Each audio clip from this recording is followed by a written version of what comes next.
Hi everyone, I'm Miss Jennifer from Fauquier Public Library, and today we are celebrating the 25th anniversary of the publication of Harry Potter and the Sorcerer's Stone with a pinch of magic.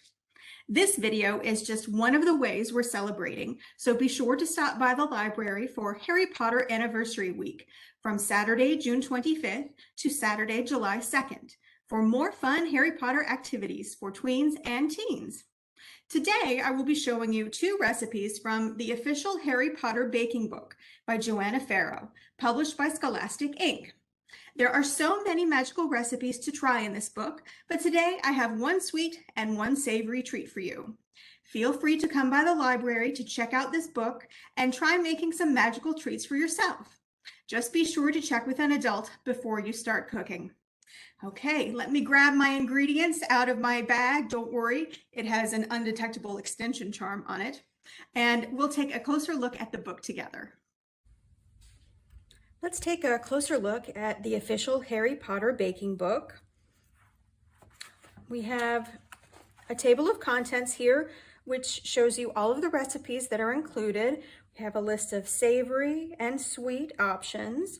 They've also given each recipe a wizarding skill level from beginner to complex, so there's a little something for everyone. And then there's information here about the dietary flags on each recipe, so you'll know if it is suitable for vegetarians, vegans, or gluten-free diets.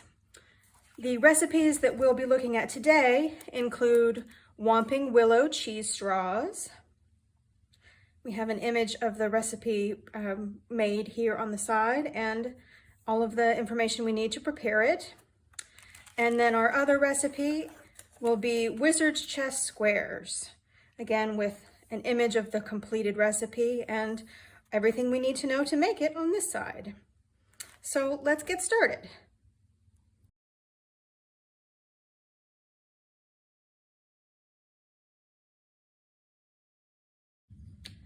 To make Wizard's Chess Squares, we will need 1 1/2 sticks of unsalted butter, diced, 1/3 cup of honey, 1/2 cup granulated white sugar, the zest of 1 large orange finely grated, and 2 3/4 cups gluten-free porridge oats. In this case, I'm just substituting old-fashioned oats.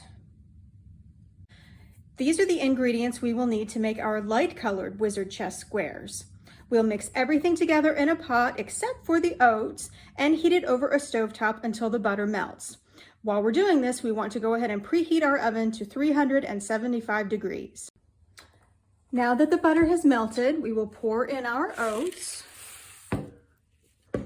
and stir it all together.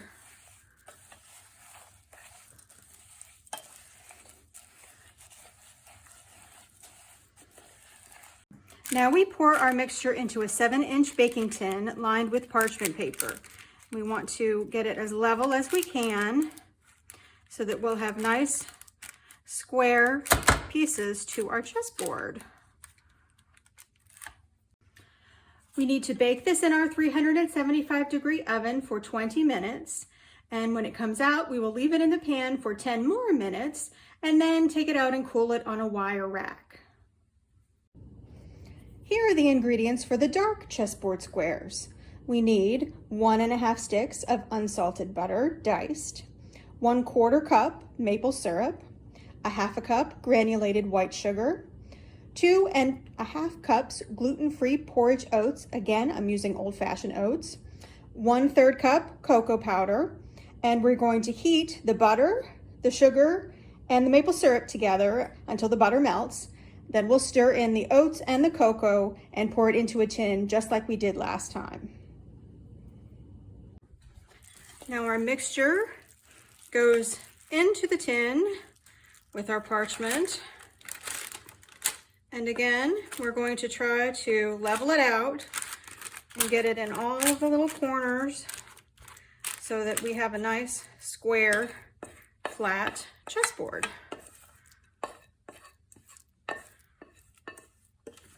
Now again, we're going to bake this at 375 degrees for 20 minutes. Take it out of the oven, leave it in the pan for 10 more minutes, and then take it out of the pan to let cool. on a wire rack. Now it's time to assemble our chessboard. We will cut each color into 6 even-sized bars, then cut again to make 36 squares of each color. The squares are probably going to be easier to cut if you make your pans several hours in advance or even the day before serving. We will assemble them on our cutting board here in a checkerboard design of 8 squares wide. They recommend that you cover and keep cool before serving, and it serves 16. They also have the recommendation that it can be vegan if you use dairy-free butter and substitute maple syrup for honey in the light squares. As it is, the recipe is vegetarian and gluten-free if you use those gluten-free oats. I cut our light and dark pans into evenly sized squares, and I now have our finished product. We have our light and dark colored square chessboard with 8 squares across and 8 squares down. So you probably had a few extra pieces from your bars when you cut them, and that's okay. That's just a little extra snack. So now we are going to add a pinch of magic.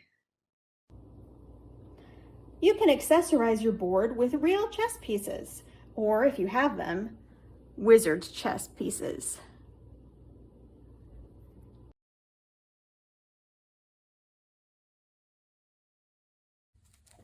The ingredients for Whomping Willow cheese straws include 12 ounces of puff pastry, 1 large egg, which we will beat to glaze our puff pastry, a half a cup of finely grated Parmesan cheese, plus a little extra to sprinkle on top, and plenty of flat leaf parsley sprigs.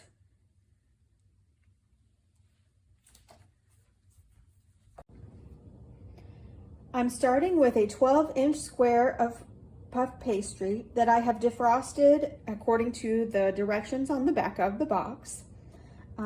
I will be preheating my oven to 400 degrees, and then I'll start preparing the puff pastry by cutting it in half, brushing 1/2 with the beaten egg, and covering that half with half of our Parmesan cheese.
Next, I will take the other half of the pastry and place it on top of the half with the cheese on it and roll it out to 17 inches by 9 inches with my rolling pin.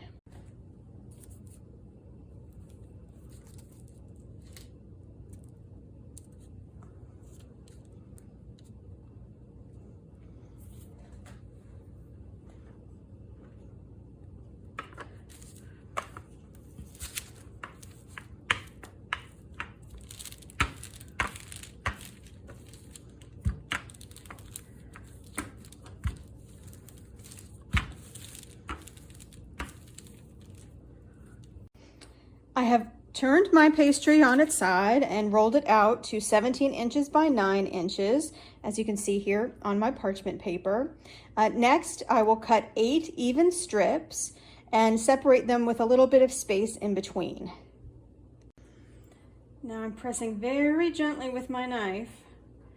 It's very thin, so it doesn't take much pressure to cut through it.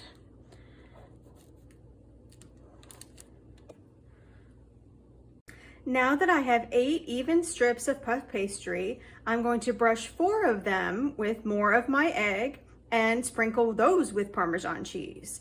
Then I'll pull the other 4 strips from the sides and place them on top.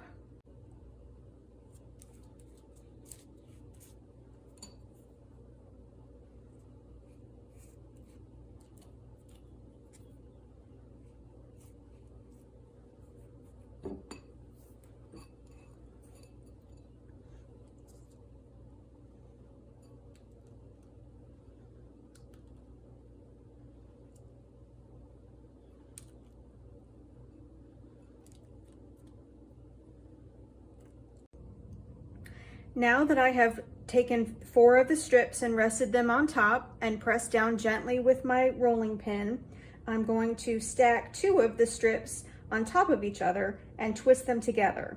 Then I'm going to do the same with the other 2 strips and move the entire parchment sheet to a baking tray.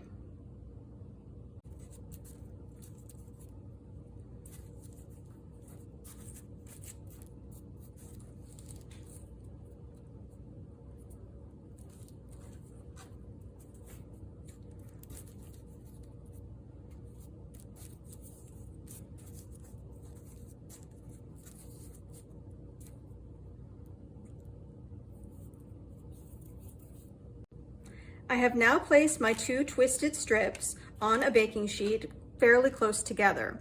I'm going to create a tree trunk by twisting the pieces together at the base and then again in the middle to create a hole for a tree hollow.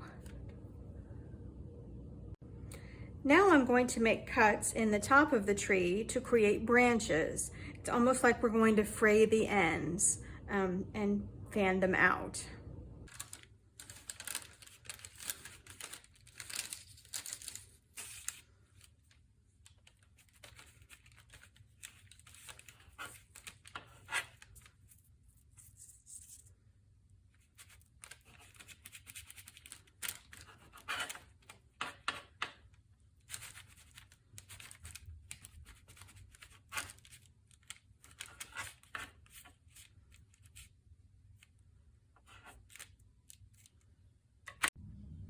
Next, I'm going to brush the tree with our beaten egg and bake it in our 400-degree oven for 20 minutes.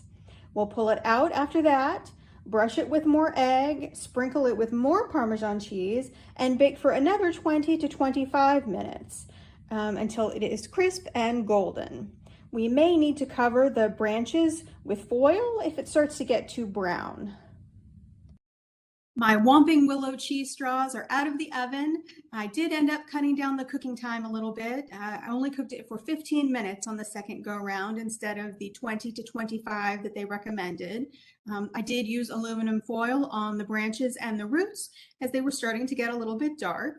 I've transferred it to a cutting board. The next step is to add some parsley around the branches to resemble leaves. And here is our finished product. It serves 6, and they do suggest that it be served warm, so you can always make it ahead and chill it until you're ready to bake it. Now I think we need to add a pinch of magic.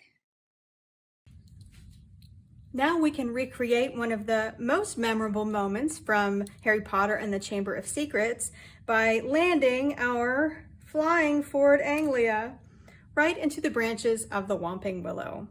That's something that you can recreate with a Matchbox car if you'd like. I hope you enjoyed seeing some of the magical treats you can make with the official Harry Potter baking book.